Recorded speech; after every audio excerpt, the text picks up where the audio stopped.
Director Vikram Rajeshwar, Arun கேசவோட இயக்கத்துல Vaibhav, Athulya Ravi, Livingstone இது மட்டும் இல்லாம மறைந்த ஸ்டண்ட் மாஸ்டரான ஷிஹான் ஹுசைனி அப்படிங்கிற மிகப்பெரிய நடிகர் பட்டாளமே நடிச்சு வெளிவந்திருக்க ஒரு காமெடி ஆக்ஷன் ஃபிலிம் தான் சென்னை சிட்டி கேங்ஸ்டர்ஸ். இந்த படத்தோட விமர்சனத்தை தான் இந்த வீடியோல பார்க்க போறோம். மாலை முரசு வை பிரசன்ஸ். இது படம் எப்படி இருக்கு? நான் உங்க விஜய் டாமினிக். எனக்கு ஏதாவது ஒரு பிரச்சனைனா கன்னாட்டம் வந்து நிப்பானுங்க. எங்கடா பேக்? சென்னை சிட்டி கேங்ஸ்டர்ஸ் இந்த படத்தோட ஒன்லைன் பார்க்கறதுக்கு முன்னாடி இந்த படத்தை பத்தி ஒரு சின்ன முன்னோட்டம் பார்க்கணும்னு நினைக்கிறேன். காரணம் என்ன அப்படின்னு பார்த்தீங்கன்னா, இந்த வாரம் ஒரு 2 எதிர்பார்ப்பான படங்கள் வந்தது. அதில் ஒரு டிஎன்ஏ அப்படிங்கிற படம் இப்போவே பேசும் பொருளாக மாறிடுச்சு. நல்ல டாக் இருக்கு, மவுத் டாக் இருக்கு. இன்னொரு பக்கம் குபேரா, அந்த படத்தில் தனுஷ் பேசினதாக இருக்கட்டும். குபேரா ஒரு மிகப்பெரிய பேன் இண்டியன் ஃபிலிமாக வருது அப்படின்ற பட்சத்தில் அந்த படத்துக்கு மிகப்பெரிய எதிர்பார்ப்பு இருக்கு. இப்படி 2 படங்களுக்கு நடுவில் ஒரு படம் ரிலீஸ் ஆகுதே, அதுவும் வந்து ஒரு முழுக்க முழுக்க ஒரு காமெடி பேஸ்டான ஃபிலிம் அப்படிங்கிற ஒரு பெயர் தான் சென்னை சிட்டி கேங்ஸ்டருக்கும் இருந்தது. நல்ல நேர்மையான 4 கேடிகளை தெரியும். அவன் இவனை ஏமாத்தி, இவன் அவனை ஏமாத்தி. இந்த படத்தோட டீசர் வந்தது, ட்ரைலர் வந்து இந்த படத்தோட டீம் இன்டர்வியூ கொடுத்தாங்க. எல்லாமே ஒரு சில்லான வைப்பில் இருந்தாங்க. ஆக மொத்தம் 2 ஒரு கண்டென்ட் அப்படிங்கிறத தாண்டி 2 சீரியஸான படங்களுக்கு நடுவில் ஒரு காமெடி படம் எப்படி ஜெயிக்குது அப்படிங்கிற மாதிரியான ஒரு பார்வைகள்லாம் இருக்குது. இது முழுக்க முழுக்க ஒரு காமெடி ட்ராமாவாக தான் இருக்குது. இப்போ வந்து இந்த படத்தோட ஒன்லைன் பார்ப்போம். இந்த படத்தோட ஒன்லைன் என்ன அப்படின்னு பார்த்தீங்கன்னா, ஷிஹான் ஹுசைனி ஒரு மிகப்பெரிய ஒரு கேங்ஸ்டராக இருக்கார். அவர்கிட்ட இருந்து தொழில் கற்றுக்கிட்டவர் தான் லிவிங்ஸ்டன். ஒரு சின்ன கேங்ஸ்டராக இருந்து அதுக்கப்புறம் பார்த்தீங்கன்னா பிஸா ஹட் வச்சு செட்டில் ஆயிடுறாரு. ஸோ பிஸா ஹட் வச்சு செட்டில் ஆன அவருக்கு அதுல்யா ரவி ஒரு பொண்ணாகவும் இருக்காங்க. ஸோ அந்த நம்ம ஷிஹான் ஹுசைனி என்ன பண்ணுறாருன்னா, ஒரு பெரிய ரோடி இல்லையா, அவர் வந்து லிவிங்ஸ்டனுக்கு ஒரு அசைன்மெண்ட் கொடுக்குறாரு. அவர் கொடுக்குற அசைன்மெண்ட் என்ன அப்படின்னா, என்கிட்ட இருக்க அசட்ஸ்லாம் நீ பத்தமாக பார்த்துக்க, அதாவது என்னோட நகை அப்புறம் பணம் இது 2 உங்ககிட்ட கொடுக்குறேன், திருடு போச்சுன்னு கம்ப்ளைண்ட் கொடுக்க போகிறேன், அதுக்கப்புறமா எனக்கு இன்சூரன்ஸில் வரும், அதை நான் கிளைம் பண்ணிக்கிறேன் அப்படிங்கிற ஒரு விஷயத்தையும் சொல்கிறாரு. இதனால் வந்து லிவிங்ஸ்டன் என்ன சொல்கிறாருன்னா ஓகே சொல்கிறாங்க. ஒரு கட்டத்தில் இவங்களோட இந்த காட்ஃபாதர் ப்ளஸ் சிஷியன், அதாவது குரு சிஷியன் அப்படிங்கிற ஒரு வருங்காலத்தில் சம்மந்தியாக மாற போகிறதா ஒரு பேச்சுவார்த்தை இருக்குது. நடுவில் என்ன ஆகுது அப்படின்னு பார்த்தீங்கன்னா, அந்த ஷிஹான் ஹுசைனி, அதாவது நம்ம ஹுசைனி கொடுத்த பணம் வந்து காணாமல் போயிடுது. அந்த பணத்தை ரிப்ளேஸ் பண்ணுறதுக்காக நம்ம வைபவும் அவரோட ஃப்ரெண்டு மணிகண்டனும் என்ன பண்ணுறாங்க அப்படின்னா, லிவிங்ஸ்டனையும் காப்பாற்றணும். லிவிங்ஸ்டன் மணிகண்டனுக்கும் இன்னொரு பக்கம் பார்த்தீங்கன்னா நம்ம வைபவுக்கும் குருநாதராக இருக்கார். அப்போ நம்ம குருநாதரை காப்பாற்றணும். அப்போ இவ்வளோ பணத்தை என்ன பண்ணுறது, எப்படி ரெடி பண்ணுறது அப்படின்றப்ப இவங்க ஒரு பேங்கை கொள்ளையடிக்கணும் அப்படின்ற ஒரு பிளான் பண்ணுறாங்க. ஸோ இந்த கொள்ளையடிக்கிறதுக்கு இவங்க ஒரு டீமே சேர்க்குறாங்க. அந்த டீம் வந்து கொண்டு போய் அந்த டீம்கிட்ட இன்ட்ரோ கொடுக்குறது யார் அப்படின்னு பார்த்தீங்கன்னா, ரெடின் கிங்ஸ்லியாக தான் இருக்கார். இந்த டீமில் தான் மிகப்பெரிய சுவாரஸ்யமே இருக்குது. என்ன அப்படின்னு பார்த்தீங்கன்னா, ஒரு மிகப்பெரிய பேங்கை கொள்ளையடிக்கிறதுக்கு ஒரு ரொம்ப டாக்டிக்கலான ஒரு டீம் தேவை அப்படின்னு நினச்சிட்டு இருக்கப்ப ஒரு 4 பேர் இருக்காங்க. அந்த 4 பேர், ஒரு ஆள் மொட்டை ராஜேந்திரன், மெமரி லாஸ் இருக்கக்கூடிய ராஜேந்திரன். இன்னொரு பக்கம் பார்த்தீங்கன்னா அனந்தராஜ். அவருக்கு வந்து திடீர்னு சைரன் சவுண்டு கேட்டால் போலீஸாக மாறிடுவார். அதுக்கப்புறம் தலையில் கொட்டினா திரும்ப பேக் டு த திருடன் அப்படிங்கிற மோடுக்கு வருவார். அதுக்கப்புறம் பார்த்தீங்கன்னா வைபவோட அண்ணன். அவர் என்ன பண்ணுறாரு அப்படின்னு பார்த்தீங்கன்னா, அதிகமாக சரக்கு அடிச்சுக்கிட்டே இருக்கக்கூடிய கட்டிங் பார்ட்டியாக எப்பவுமே போதையில் இருக்கார். இன்னொரு ஆள் என்ன அப்படின்னு பார்த்தீங்கன்னா, காது கேட்காது, அவர் தான் நம்ம ஜான் விஜய். ஸோ இப்படியே ஒரு டீம் வச்சுட்டு இவங்க பேங்க் எப்படி கொள்ளையடிக்கிறாங்களா இல்லையா, அவங்க வந்து அந்த பணத்தை திரும்பி கொடுக்குறாங்களா இல்லையா அப்படிங்கிறதான் கதை. நான் வந்து என்னடா கதையை நீங்கள் சொல்லிட்டேன் அப்படின்னு சொல்லி கேட்கலாம். பட் இது ஸ்பாய்லர் கிடையாது. இவங்க பேங்கை கொள்ளையடிச்சாலுமே கிளைமேக்ஸில் என்ன மாதிரியான விஷயங்கள்லாம் நடக்குது, யார் யாருக்கு எதெல்லாம் எதிர்பார்க்காததெல்லாம் நடக்குது அப்படிங்கிறது அந்த படத்தோட மிகப்பெரிய ட்விஸ்ட் அண்ட் டர்னாக இருக்குது.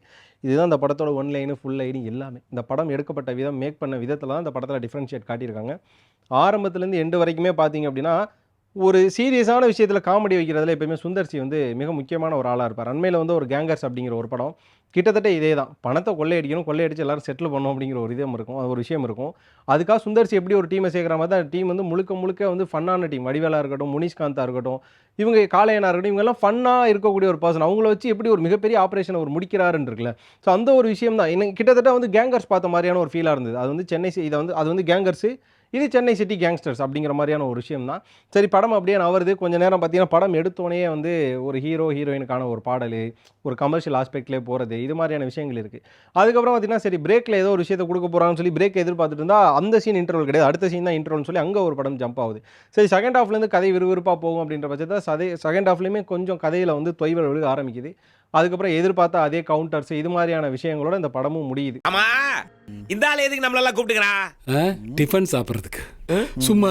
சரி, ஓகே. இந்த படத்தோட பாசிட்டிவ் நெகட்டிவ் வந்துடுமே. முதல்ல இந்த படத்தோட பாசிட்டிவ், இந்த முழுக்க இந்த படத்தோட பாசிட்டிவ்லாம் என்ன கேட்டிங்க அப்படின்னா, அந்த படத்தோட டிஓபியை தான் சொல்லுவேன். இந்த படத்தோட கேமராமேன் ஆஸ்தா ஒர்க் பண்ணியிருக்காரு. லைட்டிங்ஸ்லேருந்து, ஃப்ரேம்லேருந்து, நடுவில் வந்து அந்த டனல் நோன்ற சீன்லலாம் எப்படி இவ்வளோ ஒரு விஷயத்தை வந்து கரெக்டாக கேப்சர் பண்ண முடியும் இருக்கலாம். அந்த மாதிரியான விஷயத்தெல்லாம் அந்த படத்தில் முழுக்க டிஓபி பயங்கரமாக ஒர்க் பண்ணியிருக்காரு. இந்த படத்தில் வந்து ரெடின் கிங்ஸ்லி, அதுக்கப்புறமா லிவிங்ஸ்டனு, வைபவமே லைட்டாக ஒரு காமெடி கலந்த ஒரு ஆக்டர் தான். அவரோட அண்ணன் சுனில், அவர் ஒரு காமெடி ஆக்டராக இருக்கார். ஜான் விஜய் இருக்கார். இதுக்கப்புறமா வந்து நம்ம மண்டேலா படத்தில் வரக்கூடிய ஒரு காமெடி ஆக்டர் இருக்கார். காமெடிக்கு இங்கே பஞ்சமே இல்லாத அளவில் பல பேர் சாம்ஸ்லேருந்து எல்லாருமே இருக்காங்க. சாதாரண கயிறு கட்டினாலே அவுக்கு தெரியாது, இது எப்படிடா திறக்க போகிறோம். ஆனால் ஓவரால் படத்தில் நம்ம குபீர்னு சிரிக்கிற ஒரு டைலாக்னா படத்தில் ஒரே ஒரு டைலாக், அது ஆனந்தராஜ் பேசுகிற ஒரு ஸ்பாட் கவுண்டராக இருக்கும். அது மட்டும்தான். வேற காமெடி படத்தில் காமெடியே காணும் அப்படிங்கிற மாதிரியான ஒரு விஷயமா தான் மேக் பண்ணியிருந்தாங்க. பாசிட்டிவாக கதை ஒரு நல்ல கதை. அந்த கதையை பயங்கரமாக எடுத்திருக்கலாம். ஏன்னா ஆரம்பத்தில் படம் ஓப்பன் ஆகிறப்ப டைட்டில் காலில் ஒரு அனிமேஷன் ஒன்று கொடுப்பாங்க. பயங்கரமாக இருக்கும். இது சொல்லப்போனால் மார்க் ஆண்டனி பார்த்த மாதிரியான என்னடா மார்க் ஆண்டனி மாதிரியான ஒரு அனிமேஷன் கிரியேட் ஆகுது அப்படின்னு பார்த்தா, அதுக்கப்புறமா அந்த அனிமேஷன் மட்டும் தான் நல்லா இருக்கும். படம் அப்படி இருக்காது அப்படிங்கிற மாதிரியான வைப்பை கொஞ்சம் கொஞ்சமாக எடுத்துகிட்டு போகிறாங்க. ஸோ படத்தோட நெகட்டிவ் இல்லைனா படத்தை எப்படி எடுத்துருக்கலாம் வியூ அப்படிங்கிற ஒரு பாயிண்ட்லேருந்து நான் பேசணும்னு நினைக்கிறேன். ஒரு காமெடி ஆக்ஷன் ட்ராமா எடுக்க போகிறாங்க. அதுவும் ஒரு பேங்கை கொள்ளையடிக்கிற மாதிரியான ஒரு விஷயம். அது இப்படிப்பட்ட ஒரு டீமு சுவாரஸ்யத்தை அள்ளி கொடுத்துருக்கலாம். கள்ளக்கல்லப்பில் இறக்கி தள்ளிடலாம். பட் அதெல்லாம் பண்ணல. படம் எடுத்தோடனே அதுலேயே வராங்க. வந்தோடனே பார்த்தீங்கன்னா ஒரு சாங் ஒன்று. அந்த சாங்குக்கு அப்புறமா கொஞ்சம் கூட ஒரு ஒரு ஒரு லாஜிக்கல் ரைட்டிங்கே இல்லாத ஒரு ரைட்டப்பில் படம் போயிட்டு இருக்குது. எப்படி இத்தனை கோடி பணத்தை இவ்வளோ ஈஸியாக ஏமாற்ற முடியும் அப்படின்னு. அதுக்கப்புறமா ஒரு வீட்டில் போய் சம்மந்தமே இல்லாமல் ஒருத்தன் அடிக்கிறாங்க. அதை பார்த்தா அடுத்த நாள் போலீஸ்காரராக இருக்காப்புல. அதுக்கப்புறம் சாம்ஸோட காமெடியுமே எங்கேயுமே ஒட்டவே இல்லை. சாம்ஸ் எல்லாம் வந்து கடைசியாக எதுக்கு இனிமேல் அரிசி கடை எழுதி வாங்குறதுக்கான ஒரு காமெடி கற்பையா குத்தகைதாரர் இருக்குல்ல, அதோடய சாம்ஸ் முடிஞ்சிட்டாரோ அப்படிங்கிற மாதிரியான ஒரு விஷயமும் நமக்கு தோணுச்சு. அதுக்கப்புறமா சரி படம் வந்து பிரேக் வருது. பிரேக்குக்கு அப்புறமாவது படத்தை வந்து கொஞ்சம் கரெக்டாக எடுத்துகிட்டு போவோம். தான் பிரேக்குக்கு அப்புறமா ரொம்ப தொய்வல். அதாவது அவ்வளோ பெரிய பேங்க், யாராலையுமே ஹேக் பண்ண முடியாத பேங்க், யாராலையும் ஆக்சஸ் பண்ண முடியாத பேங்க் வந்து ஈஸியாக அவங்க டீம் ஆக்சஸ் பண்ணுறது. அதுக்கப்புறமா அங்கே வந்து ட்விஸ்ட் அண்ட் டர்ன்ஸ் உடைக்கிறங்கிற பேரில் ஒன்று பண்ணுறது. காசை தொலைச்சி கன்றாவி காதல் வேற.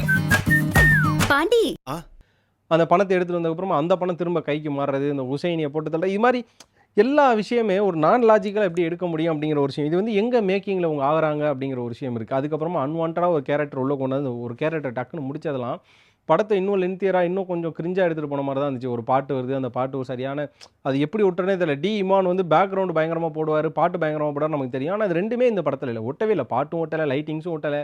இன்னமாடா அந்த பாட்டெல்லாம் நமத்து போகாமல் இருக்குன்னு என் பின்னாடி ஒருத்தர் வந்து பேசியிருக்கான். என் ஃப்ரெண்டு கூட எனக்கு அப்படியே கேட்குது. இன்னமா அந்த பாட்டு ஸ்டைல்லாம் நமத்து போகல அப்படின்னு. பெருசு அப்படிங்கிற ஒரு படம் அண்ணனும் தம்பி பயங்கரமாக பண்ணியிருப்பாங்க. அது பெரிய அளவில் ஓடலை அப்படின்னாலுமே ஒரு நல்ல எமோஷனலாக அவங்களுக்குள்ள பாண்டாக இருந்தது, காமெடியாகவும் இருந்தது. ஆனால் இந்த ஒரு படம் வந்து ஒரு ஃபீலிங்கை கொடுக்கல. பாலசரவணன் மாதிரியான ஒரு ஆளை வந்து இந்த படத்தில் வைபவுக்கு ஒரு ஃப்ரெண்டாக போட்டிருந்தா இன்னும் கொஞ்சம் கேரக்டர் தூக்கி கொடுத்துருப்பாரு. ஆனால் மணிகண்டனே எவ்வளோ ட்ரை பண்ணார். பட் அது என்னமோ அந்த படத்தில் மியூசிக்கில் ஒர்க் ஆகலையா, கவுண்டரில் ஒர்க் ஆகலையா, அடுத்தடுத்து ஜம்ப் ஆகிற சீனில் ஒர்க் அவுட் ஆகலையா, இல்லைனா ஸ்க்ரீன் பிளே அவ்வளோ ஸ்ட்ராங்காக இல்லையா என்னன்னு தெரில. படம் வந்து கொஞ்சம் மிக்ஸ்டாக தான் இருக்குது. ஓவராலாக சென்னை சிட்டி கேங்ஸ்டர்ஸ் வந்து 2 படத்துக்கு போட்டியாக இருக்கக்கூடிய படமா அப்படின்னு கேட்டிங்கன்னா கொஞ்சம் சந்தேகமாக தான் இருக்குது. ஏன்னா அப்படியே எடுக்கப்பட்ட கேங்கர்ஸே ஒரு வாரம் நல்லா ஓடிச்சு. அதுக்கப்புறம் அது கதை காணாமல் போச்சு. படத்தோட பெயர் மவுத் டாக் காணாமல் போச்சு. சுந்தர்சி படம் அப்படின்ற பட்சத்தில் இந்த பக்கம் பார்த்தீங்கன்னா இவ்வளோ ஆப்போசிட்டாக ஒரு படத்தை எப்படி அதாவது எப்படி சொல்ற கான்ட்ரடிக்டாக ஒரு படம் எடுத்து வச்சுருக்காங்க. கிளைமேக்ஸ் முடிவெல்லாம் யாருக்கோ கிடைச்சது, யாரோ உழைச்சது யாருக்கோ கிடைக்குது அப்படிங்கிற மாதிரியான ஒரு விஷயம். அதுவுமே ரொம்ப லூப் தான். இன்றைக்கி பணம் கிடைக்கிது, விடிய காலையில் பார்த்தீங்கன்னா வந்து ஒரு மிகப்பெரிய ஸ்விஸ் பேங்க் மாதிரியான ஒரு பேங்கில் அக்கௌண்ட் ஓப்பன் பண்ணுற மாதிரியான ஒரு சீக்வன்ஸ் வச்சதெல்லாம் நம்பவே முடியாத பட்சம் தான். ஆக மொத்தம் இந்த வாரம் ரிலீஸ் ஆன படங்களில் சென்னை சிட்டி கேங்ஸ்டர்ஸ் வந்து கொஞ்சம் ஆவரேஜான படமாக தான் எனக்கு ஃபீல் ஆகுது. அதற்கு காரணம் அந்த படத்தோட ஸ்க்ரீன் பிளே அண்ட் மேக்கிங்காக தான் நான் சொல்லுவேன். உங்களுக்கு சென்னை சிட்டி கேங்ஸ்டர்ஸ் படத்தை பற்றின கருத்து ஏதாவது இருந்தால் கண்டிப்பாக கமெண்ட்டில் சொல்லுங்கள். இந்த வீடியோ பிடிச்சிருந்தா லைக் பண்ணுங்கள், ஷேர் பண்ணுங்கள். மறக்காம மலை முரசு வைபை சப்ஸ்கிரைப் பண்ணிட்டு பக்கத்தில் இருக்க பெல் ஐக்கானை கிளிக் பண்ணிக்கோங்க.